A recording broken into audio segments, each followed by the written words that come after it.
هيأخر التوبة لحد 40.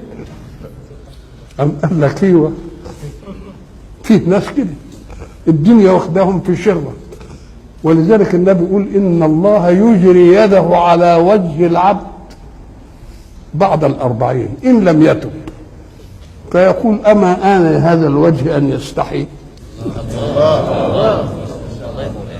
ينسى عليك.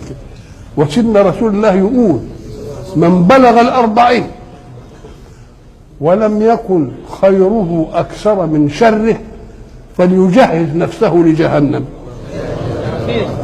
ليه بقى؟ لأن أنت صغير الشباب لا شهرة، إنما أنت هديت وخدت راحتك قوي، فما يصحش بقى اختشي على إيه؟ زي ما بنقول كده، اختشي على إيه؟ على عرضك بقى.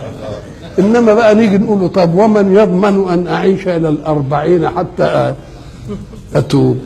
أهي دي بقى اللي يخلينا نعجل الإيه؟ مخافة أن نحتضر. نعم.